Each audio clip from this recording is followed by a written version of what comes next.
Hello, hello. How's everyone doing out there? Another YDBT Daily. Today is Thursday, last day of March 2022.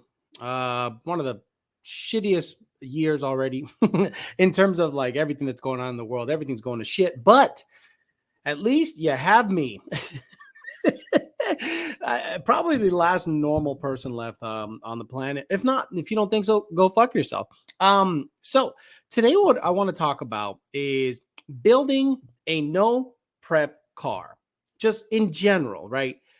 And the thought process behind building a no prep car. I have talked about no prep stuff in the past, and a lot of you guys are like, well, that's the equalizer. The lack of grip is the equalizer, where you can go into a race and be competitive at a relatively low cost. And I understand that. Don't think that I am foreign to the concept. But before we get into that, I'm going to talk to you guys about why it's really fucking stupid. I mean, really fucking stupid to build a no prep car that is a 6R80 or 10R80. A lot of you guys are joining no prep leagues with 305, 45, 17 ET Street RSSs. Like, what the fuck? And then it is somehow now the tuner's responsibility to make a transmission that upshifts when you let off the gas. That's right. And I'll explain why it's really stupid to heavily race a 6R80 car. I'm saying go rounds. And even dumber to race a 10R80, no prep race, a 10R80 or a 6R80 car. I think it is retarded. There's no other word to really describe how retarded the thought process is into building not only a no prep car to begin with, because you're going to crash it or you're going to be, lacking in grip. But to keep it with stock transmission style stuff is really stupid. So I'll tell you why. And we're going to get into some heavy tuning talk. Because, and look, this is a good example. I just put it 4,200 in my no prep street race car, but quickly learned I can't control it because I'm not stock ECU. Exactly. That's it. People are just out there doing things. Like, did you buy it? Did you buy it and go, Holly can control? No. You just bought a 4R200 before doing the research to know whether an aftermarket ECU can control it. That absolutely blows my mind. So let's talk to the people here. We'll get to it, and we'll talk a little tuning stuff when it comes to the 6R80, because you guys thoroughly enjoyed my explanation for, HDFX, and I got into a little tuning talk. And the reason I avoid tuning talk here is because what I say isn't globally correct. What I say is the way I know certain tuners tune based on working for them or working with them. All right. I've worked for two companies and I've known two other tuners before I worked for those two companies, and they showed me the way their method was, and it's not good or bad. It's just different. So I know more methodologies than most, and I can speak to some of that stuff. So we'll say hi to the people here and go from there. We got Douche Did It, Wesley Stewart, Josh Roy, Joseph Alvarado, Ken McAllister, Ford Fanboy, 2000 MCR, 508 Josh, Paul H, Joe A, good afternoon, says James DeYoung, hello, Andy Ali, Rodney B, Big Rick, 5577, Crimson 50, B, Teruviate Racing. Is the idea of no prep to basically run anytime, anywhere race, promoting the ultimate street build? Nope. No prep is literally no glue, no preparation on the racetrack or street, or run the top end, meaning you run the top end of the racetrack and go the opposite way, 8th mile, meaning no glue, no prep, no brush, no tractor, no nothing, dragging, nothing, just the bare road, and you do your best. And some people absolutely build dedicated vehicles for no prep stuff. D-Rock Fox, Jared Wells, Matt Bio, Mr. 855, Godfather, D-Rocks again, Giovanni Garcia, Second Shift Racing's checking in, Shipbox Fox, Mike Rodriguez, Alejandro Cazares, good afternoon, Alex, Rubber Ducky, Mad Motorhead, John Shoemaker, Rich, Blake, Innocent, Hot Sauce, GTO, Mad Max Dank, Blake again, the original SB, Spicy Chicken Sandwich, Frederick Fiesta, 508 again. All right, that's enough of that bullshit. Okay, let me go all the way to the bottom, get the new comments first. And if you want to support the show, and you want to become a sponsor, just hit me up. We have 2 Auto Solutions and the Parts Farm. Again, 2 Auto Solutions, Puerto Rico. If you're in Puerto Rico and you want your car worked on properly, those are the people I recommend, period. There's other shops that we affiliate with, but you're asking Alejandro Flores's recommendation, 2 Auto Solutions is where it's at, period. And if you want to get some wrecked car that you want to use the drivetrain from, the Parts Farm is where you want to go. So thank you, both of you guys, for being supporters of the channel. You guys make a lot of stuff possible, and I appreciate it.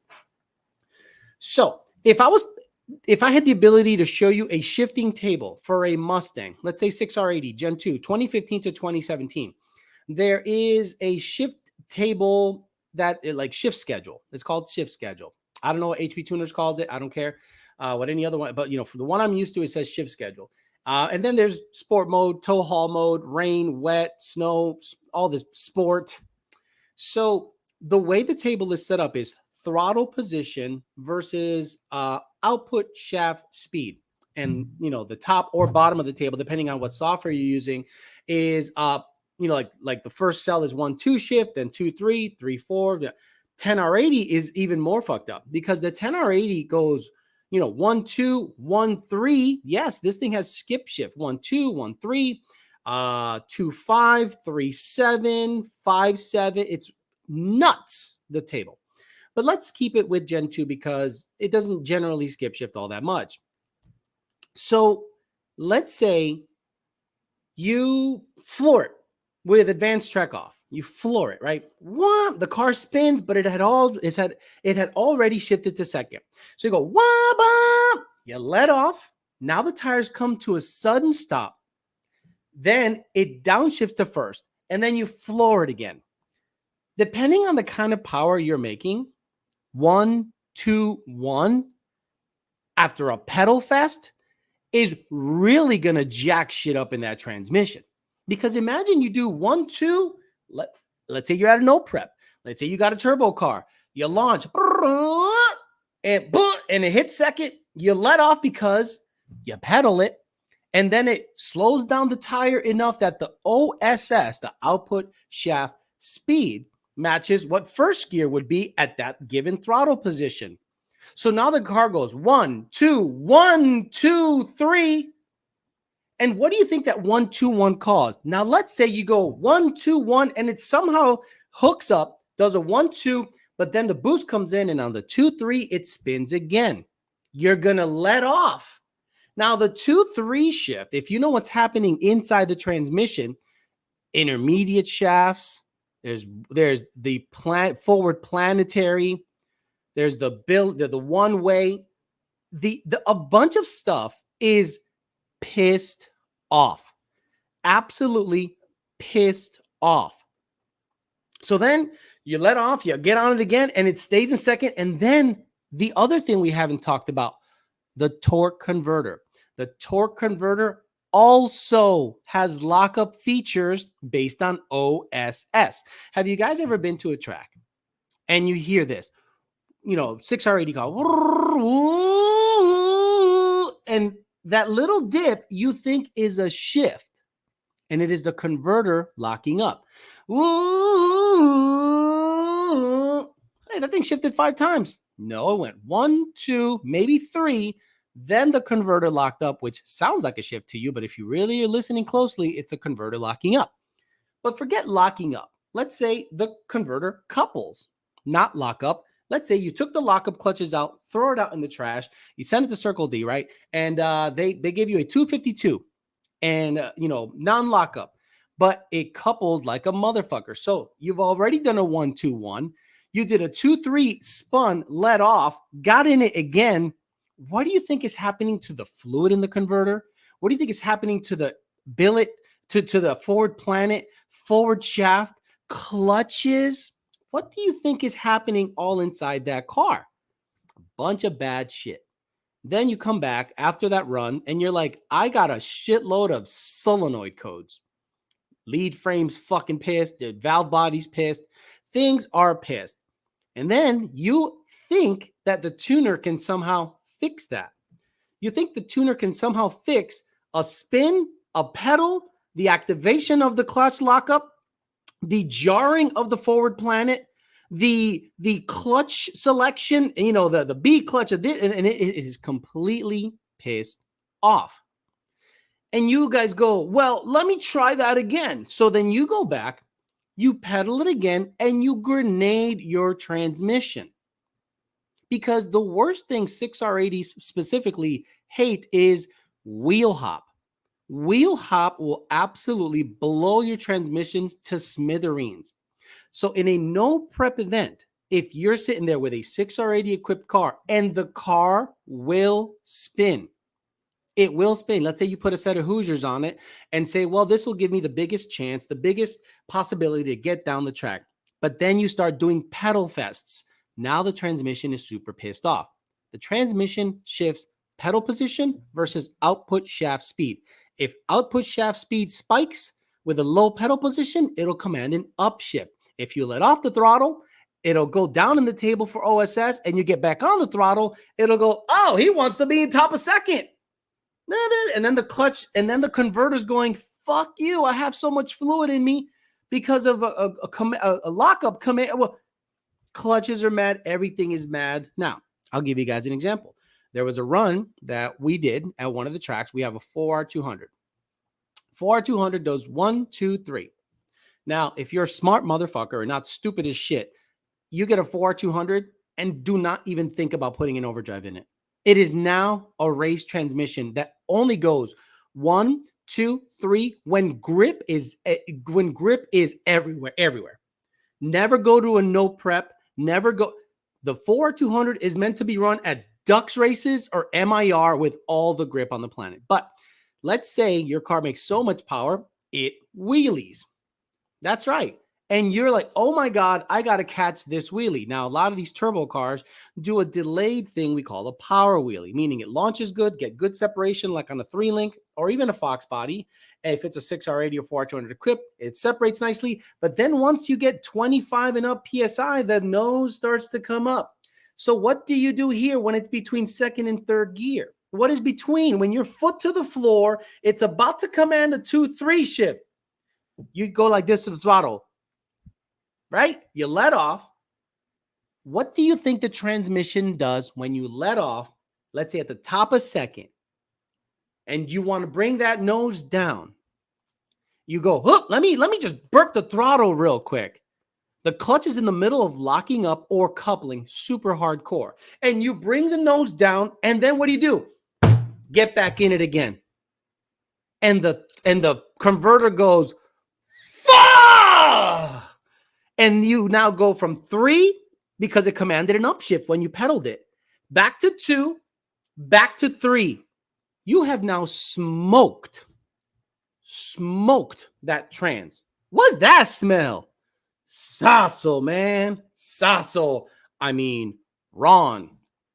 So your brand new 4R200 equipped Billy Badass Power by the Hour, blah, blah, blah, blah, blah, blah, blah, is now smoked because you pedaled it because you're doing a wheelie. Imagine if you were in a no prep event with a 1,000 or 1,500 horsepower car, hell, even an 800 horsepower car, and you were doing that constantly in and out of the gas, So when I hear I'm building a 10R80 no prep car, it is even more retarded because everything is tighter together because there are more gears.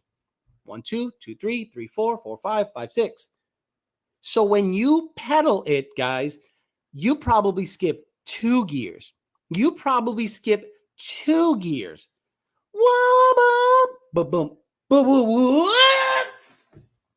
boost controller, let's say it's mile an hour based, right? So now you're going 90 and it has upshifted because you pedaled. You got back in it. Your boost controller is still commanding 20 plus PSI based on mile an hour if you have it set up that way. And what happens when you command a downshift from 5th with a 10R80 car at 20 PSI at a no prep track? If I had The Wall by Pink Floyd, I would play it right now, but I get copyrighted. So people say that sounds like some non-driving motherfucker shit.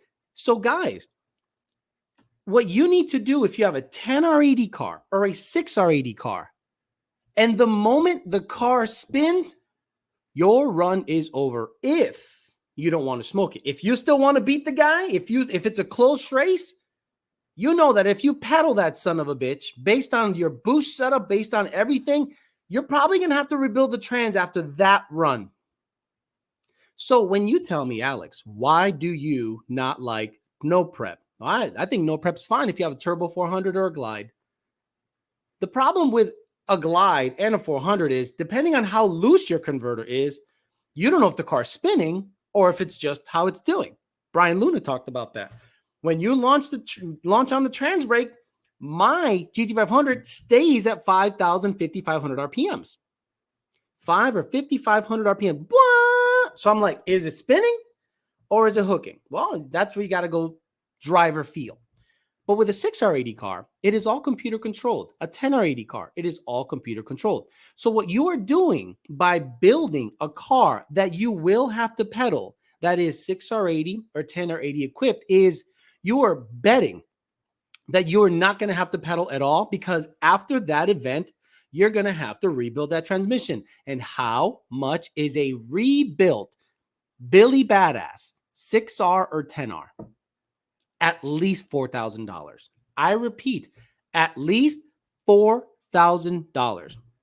Alex, is the reason your GT500 went from 6R to Turbo 400 instead of a 4R?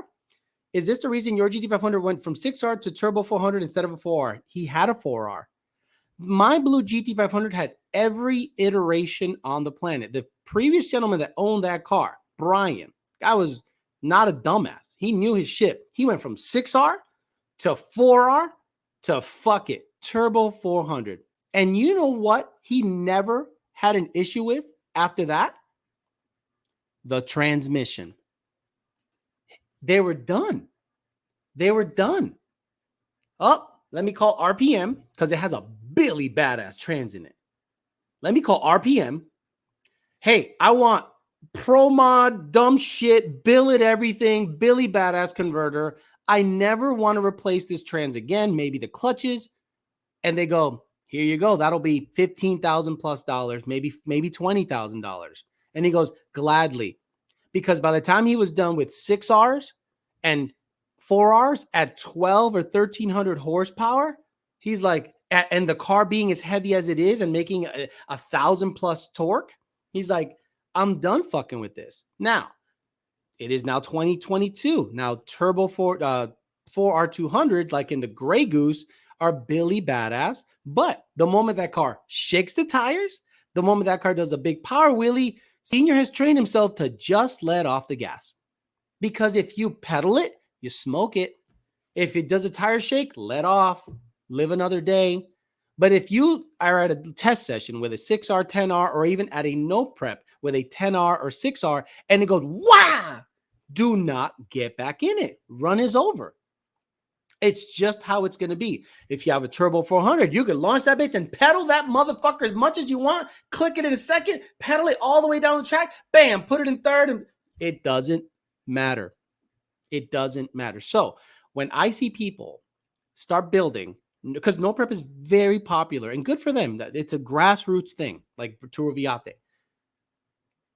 Please take my advice when I say don't build a 6R or 10R car. Not because, and you know, you're going to say some crazy shit like, well, the tuner is just being lazy. I can't control your foot.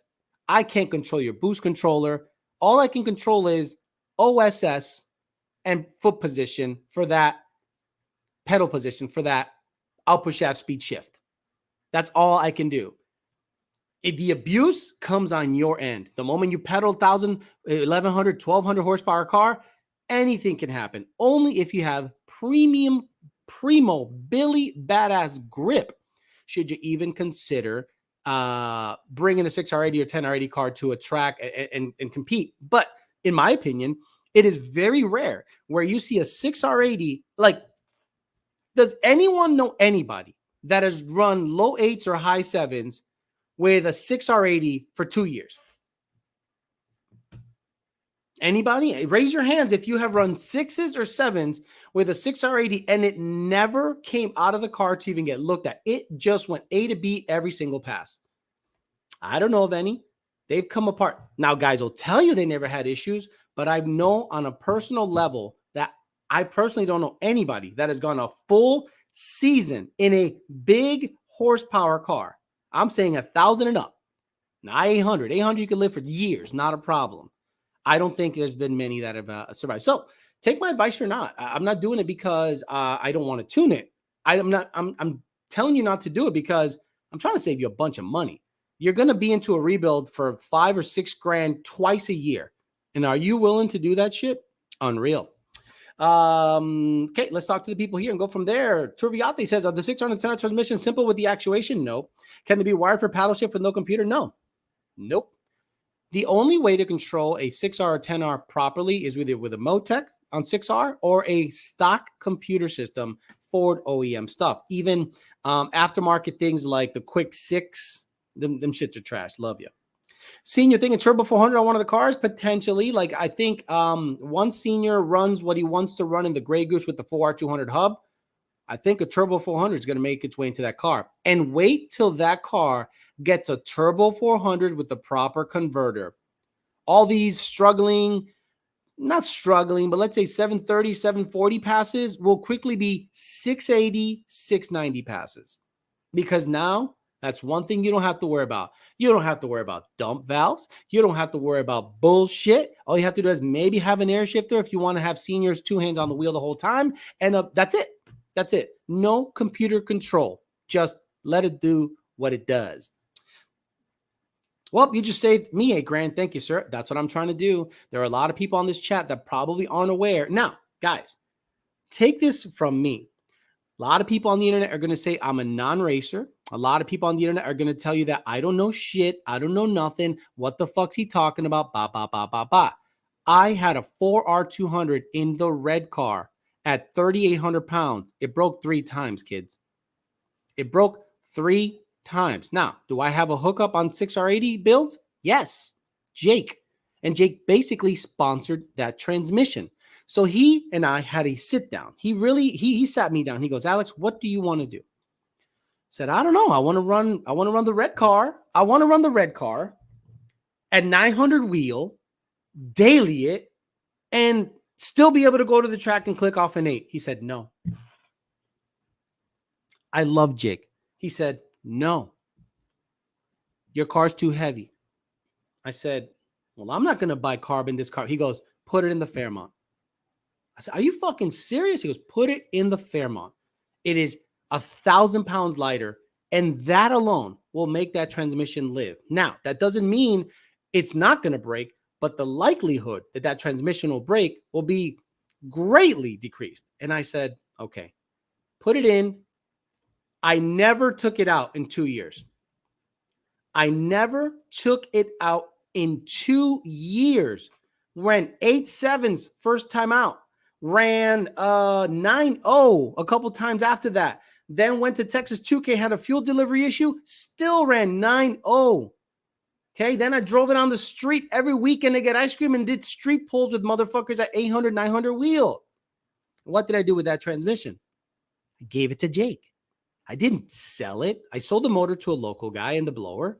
And I said to myself, God damn it, Jake literally saved me from rebuilding transmissions. Now, did I miss the red car at 900 wheel in an auto? It was damn fun. You know what wasn't fun? Pulling that transmission out and rebuilding it twice a year. So if you have big baller money, go ahead, have at it. If you want to go racing, that trans better be in a 2,400 pound car. And if you're going to run no prep, you better have a turbo 400 or a stick in it. Because the 6R and the 10R, in my opinion, Alex's opinion, is not a trans to be racing competitively. And most of all, no prep is really dumb to choose a 6R or a 10R. What RPMs can you shift up to once you get a Lund performance tune? Stock besides long tube headers, asking for a friend. Well, we can bump the limiter to whatever we want. But if you have a stock intake manifold, stock cams, catalytic converters, I don't think anything over 7,500 is worth it, to be honest with you. I'd rather lay under a fat bit than another MT82 car. Whatever. Fairmont thought it was Fairlane. Yep, that's what I told them to build my tick. They know their shit, says the hot sauce.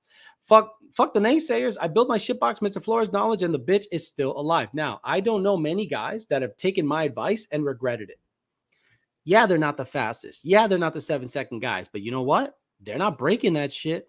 They're not out there having back pressure issues. They're not out there regretting their builds. They're actually out there driving their cars and enjoying them for years and years and years. I just switched from my lockup AOD to a Powerglide AOD on 33 PSI, went 515 at 141. The Powerglide went 513 at 137 at 28 PSI. 5 less PSI. AOD to glide went similar times ET, little less mile an hour. Aren't you the happiest motherfucker on the planet, Tony Whetstone? By the way, that guy's one of the most legit. Tony Whetstone has a convertible Fox that lives in the 7th. And the dude was doing it with an AOD. Finally got around, got him. Like people like that, I'm blown away that are not super sponsored. Like, you know, you got Stang Chode over there sucking dick. And you know, he's doing well. But he ain't no racer. That's why I tell you guys that know how to race don't do well on YouTube. Guys that do well on YouTube entertain you. That's all they do. Okay, cool. You're the man. I have free flow long tube headers. Everything else is stock. 4-200 equipped. 6R80 engages third during a pull and then occasionally neutrals out after a second or two. Engages great every other time. Hard part issue or tune related. Once it's in a gear, Jim Hogg, there is nothing in the tune that takes it out of the gear unless you are letting off the gas. You're saying during a pull, if that sucker's wide open throttle in third gear, it should just go all the way to the red line, and there was no fourth gear. There's an overdrive. So the 4R200 does not go 1, 2, 3, 4 if you have an overdrive. By the way, if you have an overdrive, get it the fuck out of there. It's now a race trans. Stop this street shit. If you have a 4R200 transmission, stop the fourth gear shit. There is no overdrive. Stop it. Put that bitch third gear max tune. Be happy. It is not a tune issue if it neutrals out in the middle of a pull in third gear. No way. Tony Whetstone likes it. I'm selling my stage 3 MT82 as soon as it returns from Calimer. Just had the boss order me a Magnum XL, and I'm working it off. Wanted to say it here so people don't think I touched the mod and that's money. No. So Bondo Bird has a GoFundMe. If you go to Bondo Bird on Instagram, we need to get him up to $5,500 bucks, and that's so that he can get him, his car, his wife, and his father-in-law or his dad, one of the two, all the way from California via China to get to Mod Nationals in South Georgia Motorsports Park so that we can see him miss gears in person. We got him up to $3,900 in less than 2 weeks. We have until, I want to say, October or so before he really has to get that money. But I want to get him paid up so that he can just quit the GoFundMe and keep that money in the bank somewhere. And then he doesn't have to worry about it.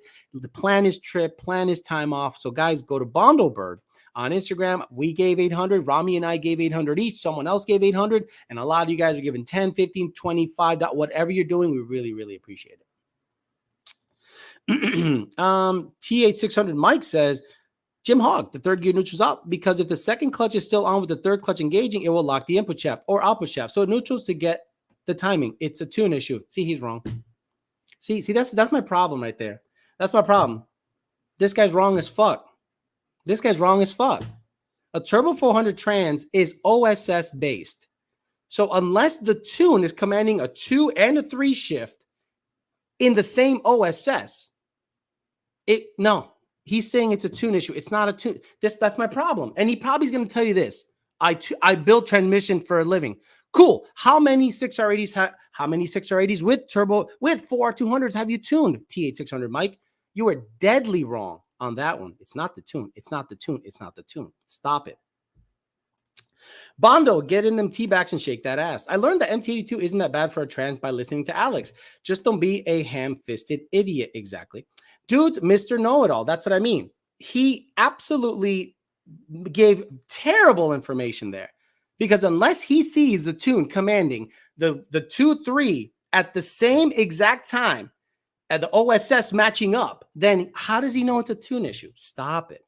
Bondenberg can smoke a cigarette between the 1-2 shift. Do you attend race events that are in Florida where everyone needs you? Nope. I'm done with that shit. Nope. I ain't going to no racing event and tuning no motherfucker. Nope. You want to pay me? Cool. I'll do it from home. I will not attend a race in person. No, thank you. AOD and 470 cut loose if you hit fourth at Watt. Do you know how a 6R80 works? They share same hub, genius. Have you tuned a 6R80 with a 4R200 hub? Yes or no? Yes or no? Yes or no? Yes or no? All you got to tell me is yes or no, motherfucker. Have you, and do I know how a 6R80 works, asshole? My best friend is king of 6R80s, Jake Long from Power by the Hour. And I have a video explaining everything when he decompiles that transmission. And he does it with 10R80. Yes or no? Do you tune 6R80 transmissions with a 4R200 hub? And before you ask me, I've owned two. So before you pop off on your cocksucker, know who you're talking to, dipshit. Fucking dumbass motherfucker. I love dumbass motherfuckers. I love dumbass motherfuckers. I love it. I love it. I love it. You got to love people that pop off at their cocksucker all the time and do not know nothing about tuning, but immediately blames the tune. How do you know he doesn't have a lead frame issue? How do you know he doesn't have a valve body issue?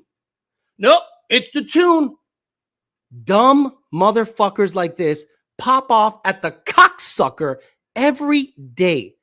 And because they say, I build these things, so I have validity. Cool. Do you tune them? No. Shut the fuck up. This is another thing that happens with trans builders, right? This is another thing that happens with trans builders because they've been doing it forever. So let's say you have a, he's still not answering the question. So, yeah, motherfucker, just say no. Dickhead Mike. Your name's Dickhead Mike. You don't tune 6R80s. Shut your fucking pie hole, cunt. Anyway, so every single time we send a tune out, he goes, okay, I hear it all the time. I hear it every fucking day. I build these transmissions for a living. I'm not. Oh, same power flow. So what? Tell me what's in the tune. Power flow. How about the tuning? How about the lead frame? How about the valve body? Huh? How about the programming in that? Huh? Why is there different strategies? Huh? Bro, you shut the fuck up. I hear this from trans builders. Check this out. So OSS, right? Output shaft speed. That's how these things command a shift. So if you have a Ford OEM OSS table and the trans is built right, you can go wide open throttle, and what Ford is commanding in the tune, it should do.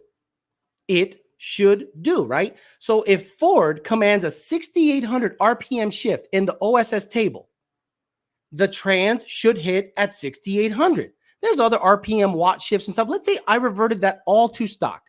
So I've done that. I said, okay, sir, so you rebuilt this transmission. Yep. You do this for a living. Yep. Here's a bone stock trans tune, sir. Tell me what happens. Oh, it hits the rev limiter on the 1-2. Your clearances are too big on the clutch pack. No. I do this for Ford, not me. Ford is commanding the shifts right now, dickhead. I haven't manipulated the table. I sent you a stock trans tune. So when it flies and hits the limiter, you're either low on fluid or you have excessive clearances in the clutches. So every single time I send a tune out that has the command at 7,500 and it flies past that, slams the limiter, I'm going to look at the tune and go, everything is at 7,500. Everything is commanded at 7,500. So he goes, well, I had it built by such and such. Okay, cool. I don't care. But as a test, I say, let's do this. Let's command it at 5,000 RPMs. That's right, guys. We know that a trans builder is trash. When I have to command the trans to do a 1-2 shift at 5,000 RPMs on a 600 horsepower car, and it makes the shift at 8,200. Hey, you fixed it in the tune. I fixed it in the tune. I masked it in the tune. Again, if Ford is sending you this shit, if Ford is sending you 6,800 RPM watt shifts, guess what? It should hit at 6,800. Imagine you buy a brand new car from Ford and the programming is at 6,800. Let's say you buy a brand new 6R80 car from Ford, 2015 6R80 car, right? And you go, and the rev limiter is 6,800. And the 1-2 shift Ford, let's say, commands it at 6,500. And you go wide open and it hits a throttle cut.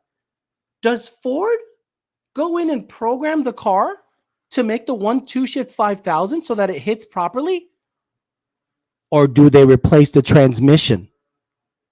Or do they look at the leaf frame? Or do they look at the valve body? Do you think they custom tuned the OSS on the bone stock car to hit 1,000 RPMs under the OEM commanded shift point so that it makes the 1-2? That's why I argue with you a lot, because I know it's not the tune. If I tell you, look, this is all commanded at 7,500. Now, guess what happens? All of a sudden, they go out there and maybe they get it built by someone who knows what the fuck they're doing. And all of a sudden, the motherfucker shifts where it needs to. The Grey Goose makes 15 to 1,600 horsepower. The Grey Goose makes 15 to 1,600 horsepower. When John Jr. commands a tune at 8,300 RPMs, guess where the motherfucker shifts? Take a wild guess where the motherfucker shifts. Within 70 RPM of its commanded shift point. Oh my God. But then we got people like Dickhead Mike popping off on his cocksucker because he builds them, and he'll say, it's the tune on a 4R200 with OSS command and pedal position command shift points.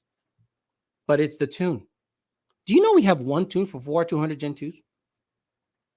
So if I have one tune for a 4R200 Gen 2 and another, and they all are kicking ass at 800 to 1,100, 1-2s and 2-3s at 7,500 RPMs, and then you get it and it neutrals out in third, are you going to blame the tune?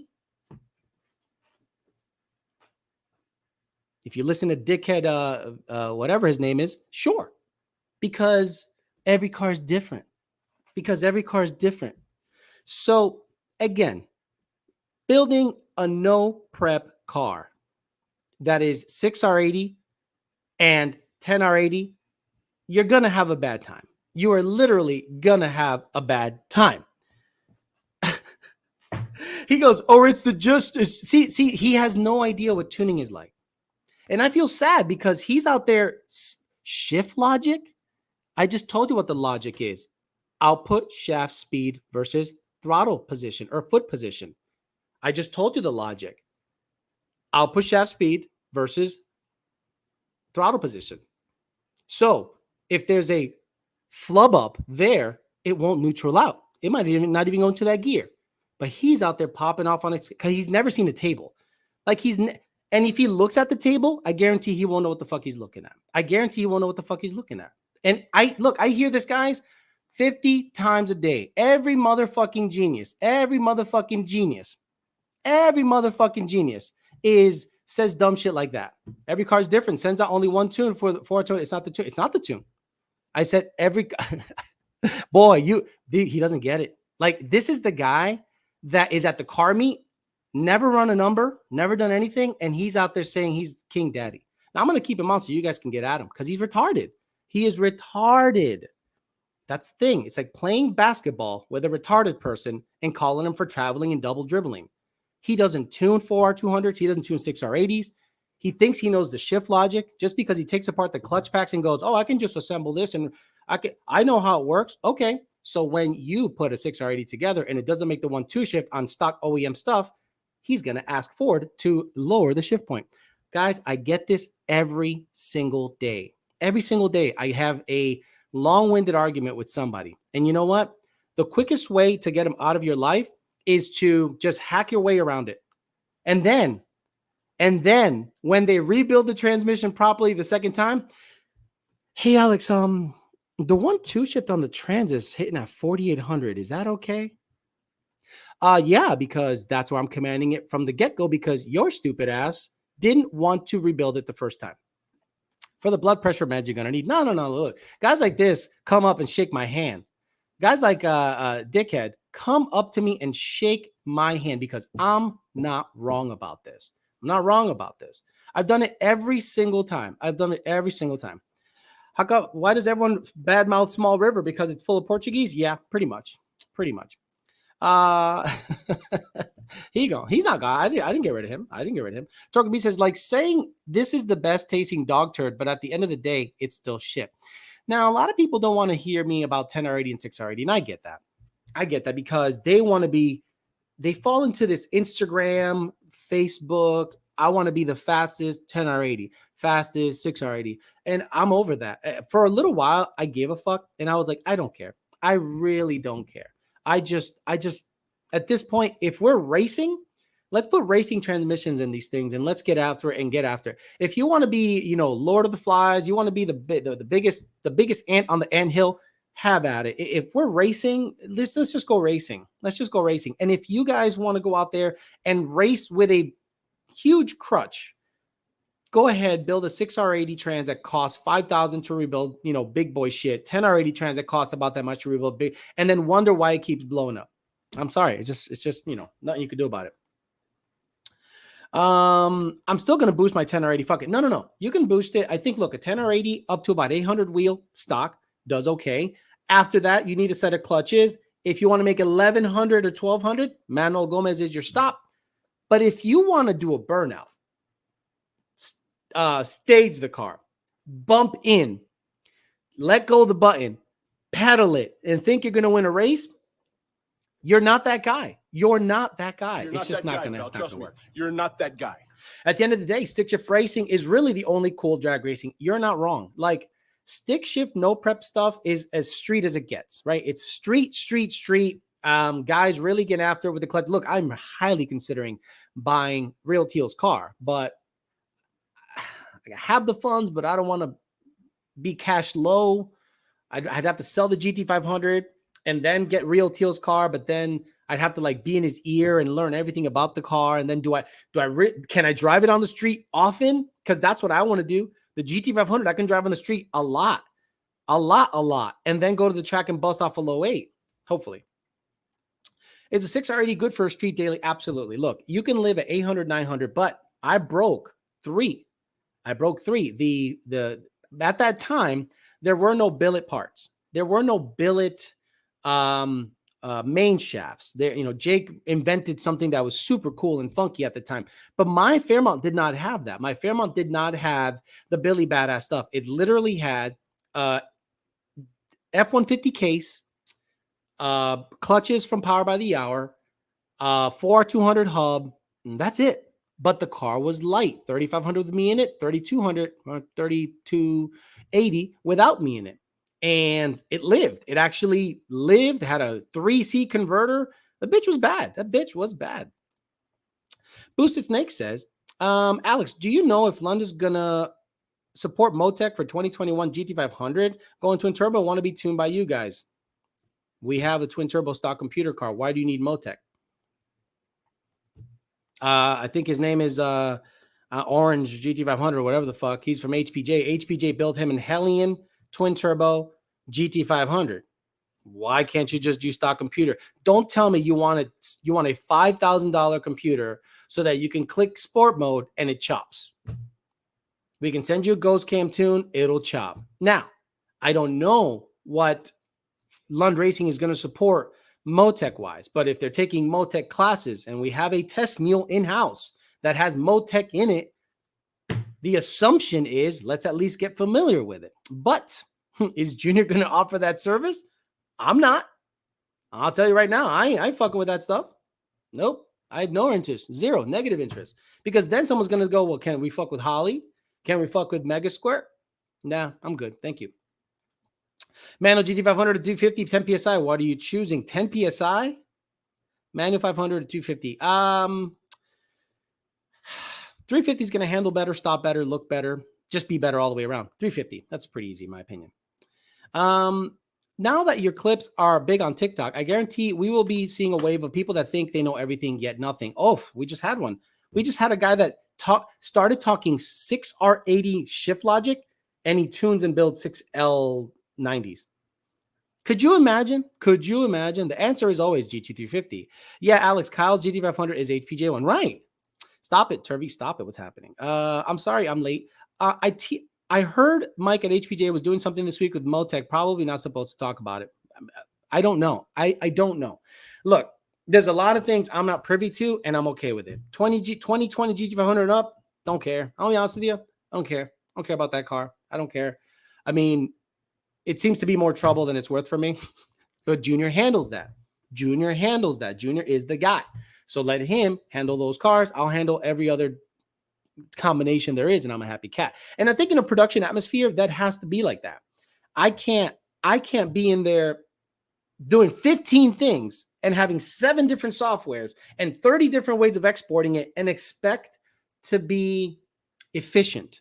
So I think, we're going to have to eventually get to the point where I'm like, yo, you just do this and you just do this and you just do this, so that your process is the same every day, just like a production atmosphere. Imagine having an assembly line where you have a Ford Flex, a Mustang, a GT500, a truck, a diesel, and a van, all in the same production line. That's what we do. So eventually, if it gets to the point where we support a lot of these vehicles, we're going to have to say, you do this, you do that. But I don't even know what's going to happen in the future. T at 600 Mike got a cool nickname. How do I get one? Thanks, bitch. Hot Sauce says Mike and Lund Jr. probably hanging out somewhere working on 03 Cobras this week.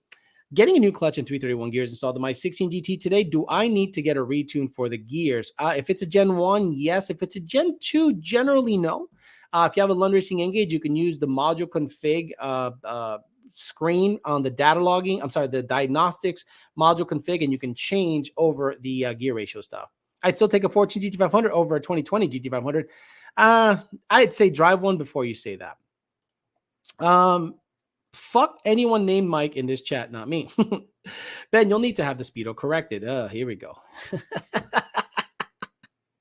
Oh my God. See, that's what I mean. That's what I mean. People say, do I have to have it corrected? Gen 1, yes. Gen 2, no. My Gen 2 Mustang, when I went from 315s to 373s, I did nothing. To the tune. One more time. So Mike 600, Mike, whatever the fuck, Turbo 600, Mike can hear me again.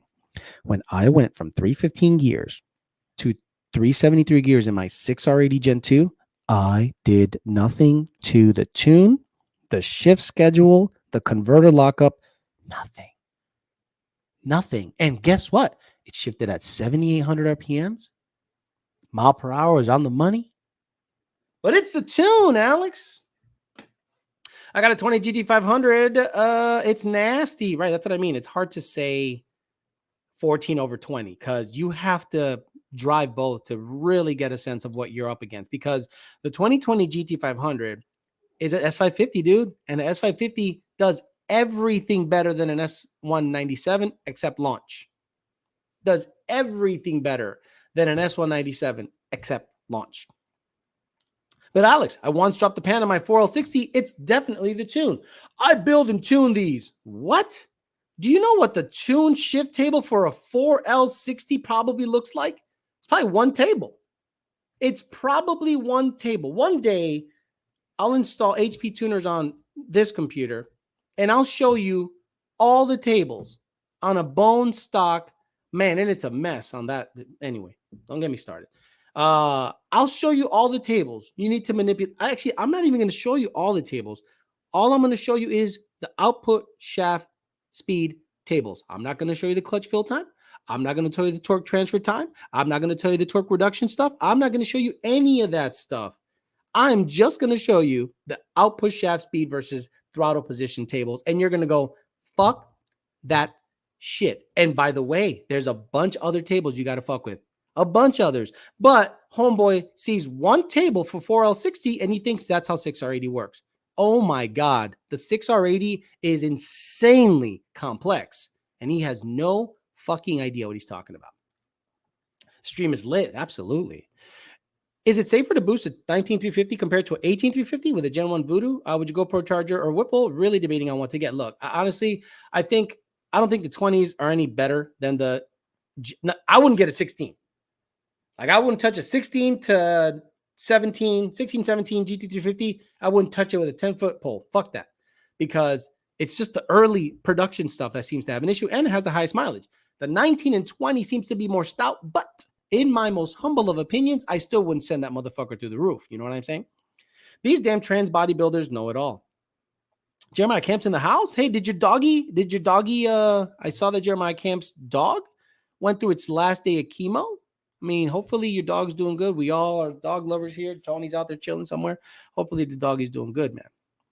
Mike was probably made with the leftover jizz from the back of the puss. But look, Mike guaranteed was jizz that when dad pulled out of mom's ass, it went into the vagina. And then he's like, I'm tuned six. What is it? 6L90s or whatever the fuck?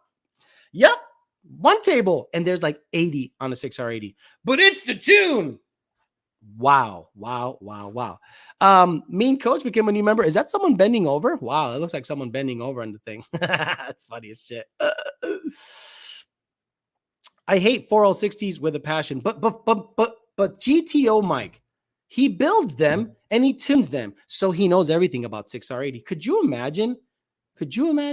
What's up?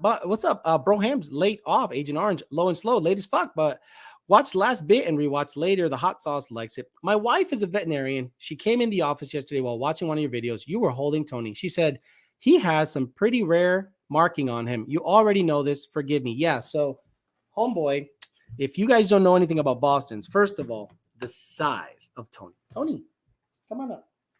Come on. Why are you being a bitch? Come on.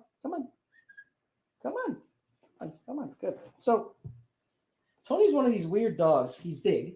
He's very big, obviously. I got to take this off because he's going to fuck it up. So, Tony is not only big, okay? For a Boston, have you guys seen Boston's? This is a big Boston, big boy. He's got one blue eye, this guy's blue. This guy is like half blue. So this guy's blue, this is half blue. He also has the Haggerty dot. This is the Haggerty dot. This is basically, can trace the lineage back to Boston back in the 1800s, one of the first breeds. He's also brindle in color, okay? He is a brindle Boston. So you can see the different markings he's got going on. So every single time people kind of look at him, they look him over because I guess the markings has a lot to do with their bloodline or whatever, but his sheer fucking size. How many Bostons have you seen be beefy like this? Not many. Most of them are little tiny dogs that are super cute. He's just a big beef ball. So get back on the floor, little man. So yeah, he's a good sized little pup, and I know it. And he's a special little pup, and I'm not gonna take that for granted. And I got him by mistake. I think. I swear to God, I got him by mistake because when I got him, he was like this, and I'm like, this is gonna be a little bitch, and he just kept growing. Yeah, he's a big fucking dog. They're normally like 65% of Tony's size, right? There's a Boston in the complex. I know we're gonna talk about dogs now. And I remember when Tony was a puppy, like a tiny little puppy, he went up to that dog and he looked so tiny. And I'm like, man, I remember thinking to myself, I wish my dog ends up being that size. And he now dwarfs that dog. It's ridiculous.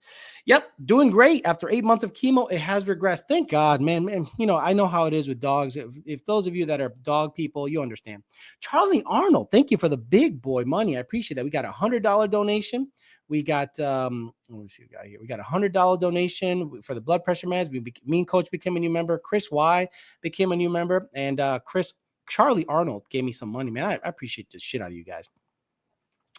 GTO Mike says, I'm trying to get a dog like him. He's swole. Tony definitely looks bigger than he's way bigger than French Bulldogs, guys. Like French, he dwarfs. Like look, he's up here. And he's got a lot of room to go, you know. So he dwarfs French Bulldogs, and he's way athletic, like way athletic. I got a dog named Tony. He's a dopey pit bull. Did you give Tony an 8-ball of Diana ball? T8600 Mike needs a sandwich bag for his mom. Damn, get those likes up, fucktards. Exactly, guys. So, yeah, today's show, I hope that you treats for Tony. Thank you, Frederick Fiesta. That's a big, you've already given 150 to this chat. So calm the fuck down. I don't know how to mention this, but he gave me 10 Canadian doll hair. Says, S550, one rear tire, half-inch out more than the other after I replaced shocks and half shafts. What did I fuck up? Did you put the half shafts in the wrong spot? That'd be impressive. Isn't one half shaft longer than the other, if I'm not mistaken? Man, that'd be impressive as shit. Tony knows more about 6L80s. He knows more about 6R80s. He knows more about 10R80s, 6R80s, because he's driven in both. But, homeboy's like, oh, I know more than you because I fuck with a Chevy Trans or some shit. Who the fuck? You got to look, guys, every day, every single day in the tuning queue, I have a guy who is probably a very good technician. And it is his ego that gets in the way. Now, when it comes to tuning, says, you're not my dad, says Frederick Fiesta, gave me 50 more bucks, bringing him up to 200. Why not just send me 300 more to max you out, brother? So why not? So I had these guys who have been doing transmissions for 20 years and their ego gets in their head. Now, people say, well, Alex, the ego gets in your head with tuning. If I have 84 R200 or 6R80 or 10R80 cars all running on the same base tune and yours acts up, how could I not have a bit of an ego saying it's not the tune? But these mechanics say this is my first or second 6R80. The first one was a stock rebuild I sent on a stock car and it was gone. So now they get their confidence up. And then they go, let me build an 1200 horsepower version. Uh-oh, clearances have to be on point. Everything has to be nice and clean. Do you guys know anything about the intermediate shaft upgrade? Do you guys know anything about the bushing so that the shaft doesn't deflect and rub the outer clutch pack on the case? No, they just put stock parts back in it, maybe a upgraded clutch pack, stock planetary, and wonder why the stock planetary eats itself at 800 wheel on the 2-3 shift. Just boosted my 1150 680 car, went out to see my 68130 and broke something on the 2-3 shift. Drive shaft doesn't spin in gear, possibly input shaft. Forward planetary or your intermediate shaft broke. Forward planetary, Rudy, or your intermediate shaft broke. If you put it in park and you rev it and the car moves, forward planetary. If you put it in reverse and you rev it and the car goes forward, forward planetary. If you have reverse, it's the main shaft. If you have reverse, it's the main shaft. Crazy. Let's get him his dream car, motherfuckers. Turbo 400 and PG are the best. Power Glide are the best trans made. I agree. Jeremy Deal says, Alex, thank you for your time on my tune. Your support is top notch. Jeremy Deal, apparently I don't know shit. I try to help you guys not building no prep 6R80, 10R80 cars. And some guy who built one Chevy Trans and puts it up on his profile is apparently King Daddy and knows way more about me than the 5,000 or so cars that I've tuned that have 6R80s in it. No, it's the tune. Yeah. Oh, the trans broke? Yeah, it's the tune, man. Hit up your tuner. Say it lost the trans tune mid-pole, and he should be able to take care of you.